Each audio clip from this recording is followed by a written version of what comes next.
What's the biggest crime you ever committed? I was a transnational thief. You were a transnational thief? Yeah. Yeah, I've smuggled shit across borders. Well, that was also involved in it. What did you smuggle? Foods. Well, I stole a small little tiny magnet from a gift shop in Canada when I was 10, and then I took it across the border back into America. I'm a transnational thief smuggler. That's petty. No, you're giving yourself a grand title for petty thief. What'd you take? What'd you do? There's an exploit when you have 5 iPhones. What? Where you can link, with enough finagling, you can link Apple cards to each other and create a recurring loop of payments to one another and rack up the cards. Greases the money. What? Money tree. Have you heard of the money tree theory? No. He's solved it. Okay. Each of those Apple iPhones, I have 5 iPhones. are leaves. They're all on the connected money to one tree. credit card? No. 5 different ones. 5 different Well, I don't want to get too into the...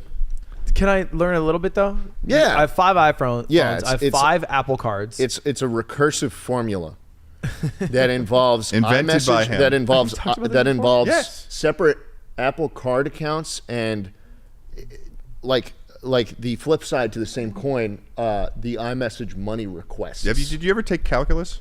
Sine, cosine, tangent? Uh-huh. You should kind of be getting at what he's going for Oh, cosine. No. Tangent? I don't know the third one. So it's a recurrence. Ted, and a resurgence. That's enough. Okay, so this I don't want.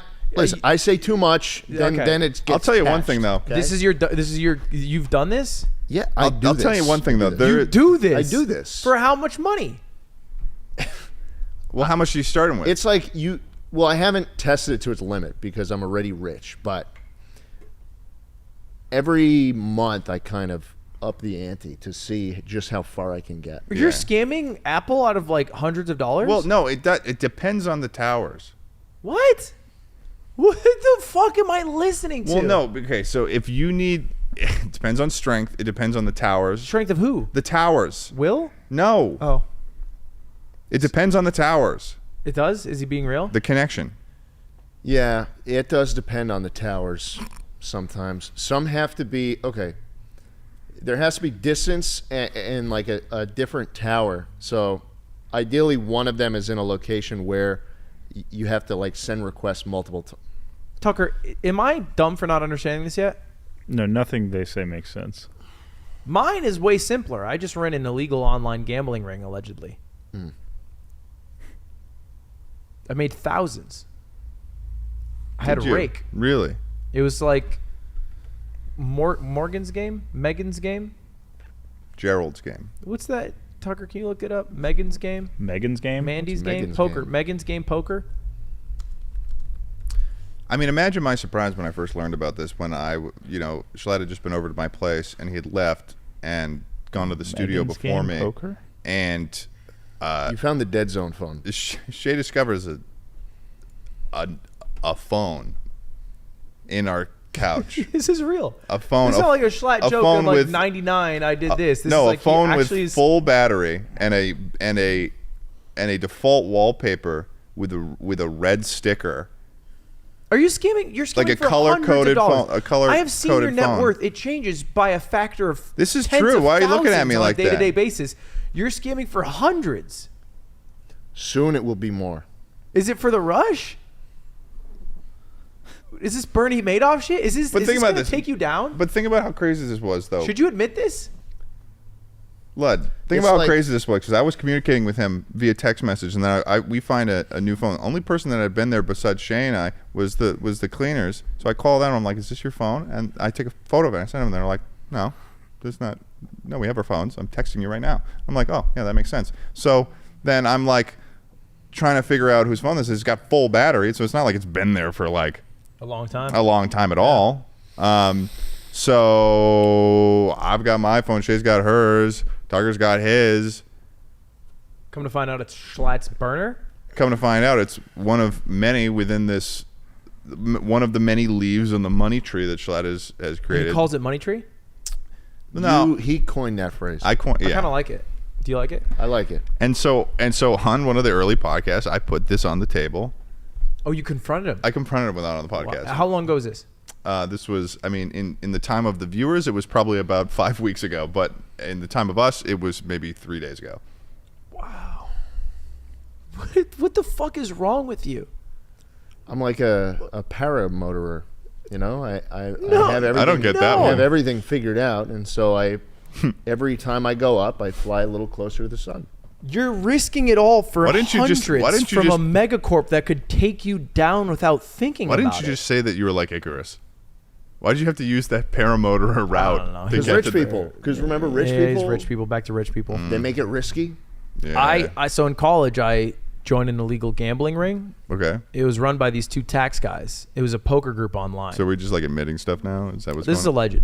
Okay. It's a poker group. video game. They play online. It's like filled with 50 golfers, dads, bankers. Mm-hmm. They would play like 3 nights a week, and they would take rake on the games.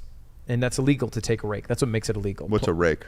Rake is like we're playing a game, the three of us poker, $100, $300 are in. Mm-hmm. The person who ran the poker game would be like, I'm going to take $10 of that just for helping run this, setting it up.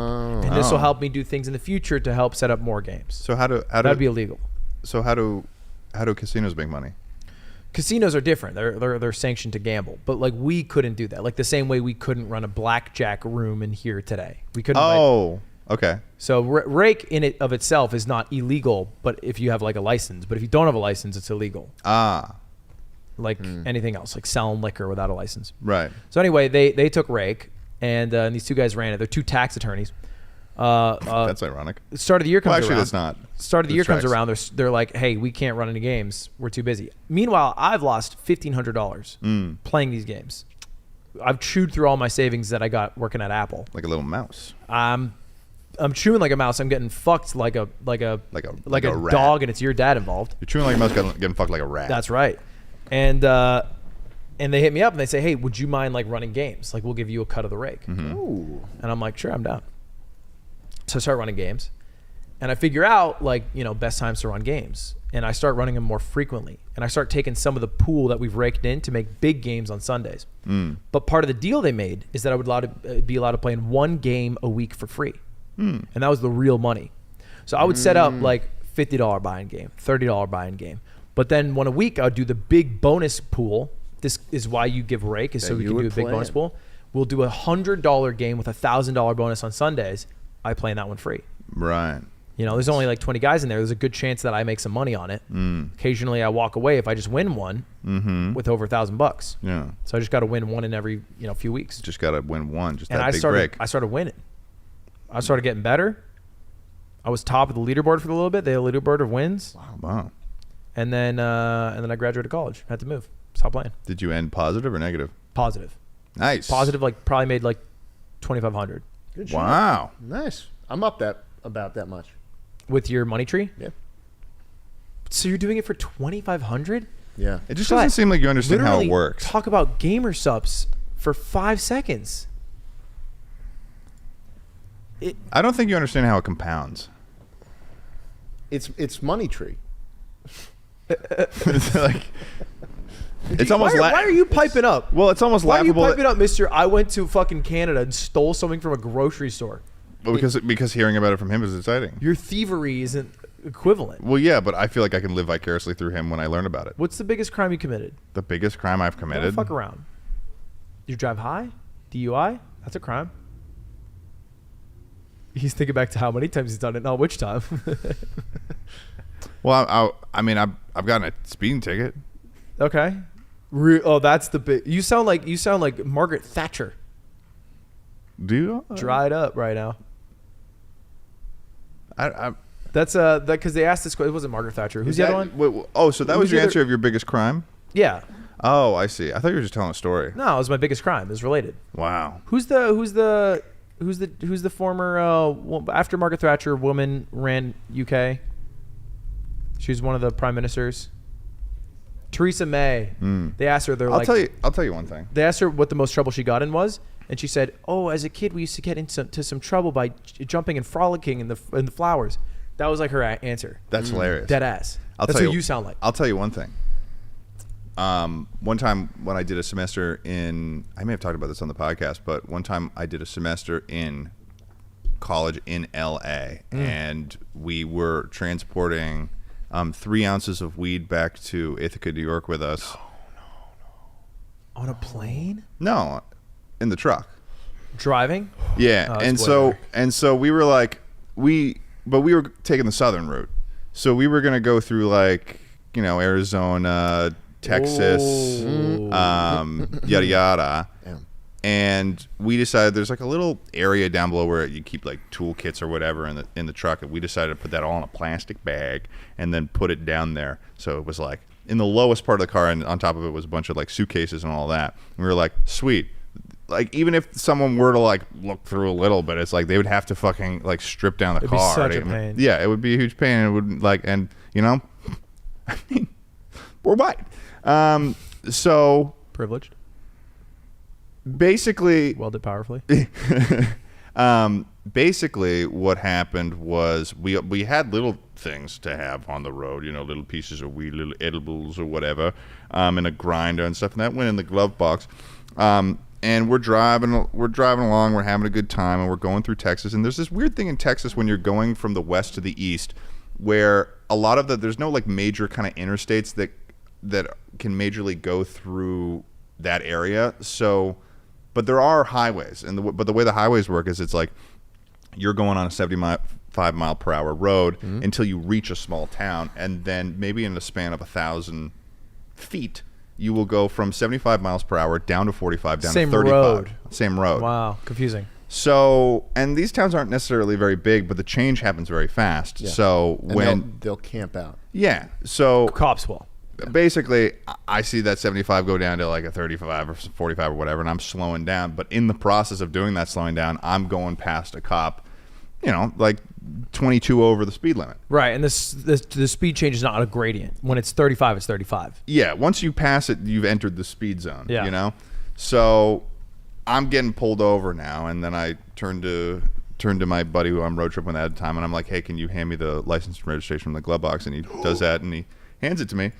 And must have had a stank to it. Well, basically, if I hadn't told him early to hand me the license and registration, and instead did it when the cop had walked up to the car, then he would have opened up the glove box, and in it would have been a grinder, some weed, shit all over right on top of the license and registration.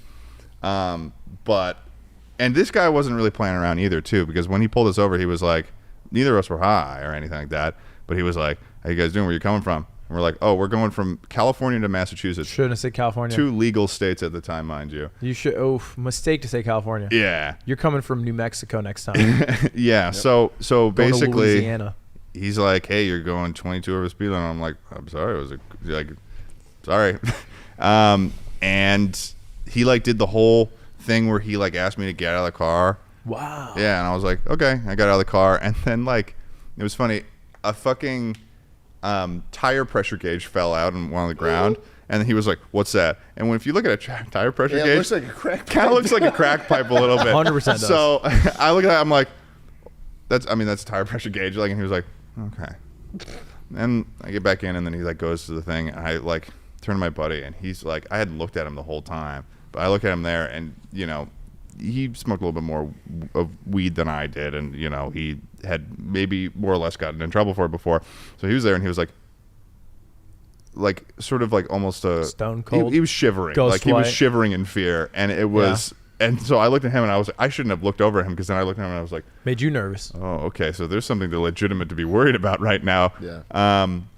Luckily, I mean, more or less luckily, I ended up getting just a ticket, and we were on our way. But later on, we were driving down the road, and we could smell weed one part, and we were like, who's the idiot who's like doing that? And we were maybe like a mile down the road, we see some guy with the fucking doors are open, and they're like searching through his car. It was like, I felt, it was so weird, because like I've never felt like that driving through Texas since then, but during that time when we had that weed in there, it was like we were transporting like the most like high value sort of like we were cartel or something, moving it over state lines, and like there was like spotlights everywhere, like we were on the run. But it ended up being fine. I mean, the ticket was, it was really expensive. It was like a $200 ticket or something like that. How much is 3 ounces of weed in visual? 3 ounces of weed is like golf ball, baseball, like it's a bag full, like it's bowling like ball. No, like if you one of those like thin bags, like a thin bag like this, like that's about a good amount. That's a good amount, dude. I mean, yeah. Okay, those ice pops. How many ice pops in a row? How many ice pops in a row? I mean, yeah, I know exactly what you're talking about. So. Maybe 5 ice pops in a row. 5 ice pops. But with like that thickness in 3 of those bags, and they were down below.